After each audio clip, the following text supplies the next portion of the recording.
মানিকগঞ্জের হরিরামপুর উপজেলায় নতুন আতঙ্কের নাম কিলিং মেশিন খ্যাত ভয়ঙ্কর বিষধর রাসেলস ভাইপার চন্দ্রবোরা সাপ।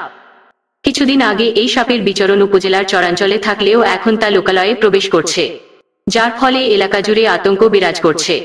বুধবার 19 জুন দুপুরে উপজেলার রামকৃষ্ণপুর ইউনিয়নের পদ্মাপাড়ে হাঁটার সময় স্থানীয় লোকজনের চোখে পড়ে দুটি রাসেলস ভাইপার সাপের একটি জিও ব্যাগের ওপর দিয়ে এলাকায় প্রবেশ করছিল, অপর সাপটি নদীর পানিতে ভাসমান ছিল। এ নিয়ে এলাকায় ছড়িয়ে পড়ে আতঙ্ক। যদিও আতঙ্কিত হয়ে উপরের সাপটিকে তৎক্ষণাৎ পিটিয়ে মেরে ফেলেন স্থানীয় লোকজন, কিন্তু পানিতে ভাসমান সাপটি স্রোতের সাথে ভেসে চলে যাওয়ায় সেটিকে মারতে পারেনি তারা।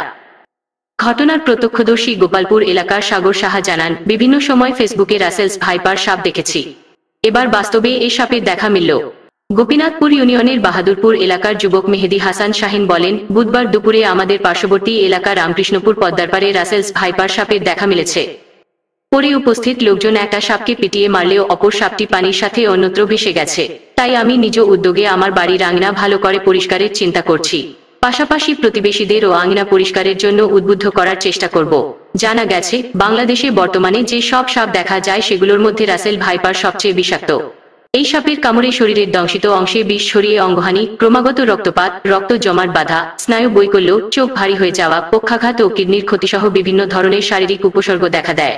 এ বিষয়ে হরিরামপুর উপজেলা স্বাস্থ্য ও পরিবার পরিকল্পনা কর্মকর্তা ডাক্তার মেহেরুবা পান্না বলেন, রাসেলস ভাইপার সাপের উৎপাত বেড়েছে বলে শুনেছি। মাঝে মধ্যে আমাদের স্বাস্থ্য কমপ্লেক্সেও সাপ দেখা যায়।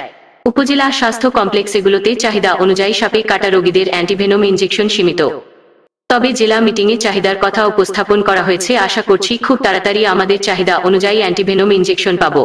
তিনি আরও বলেন, যদি কাউকে সাপে কামড়ায় তাহলে দেরি না করে 100 মিনিটের মধ্যে সরাসরি হাসপাতালে নিতে হবে। সেক্ষেত্রে অ্যান্টিভেনম ইনজেকশনের কার্যকরী উপকার পাওয়া যাবে।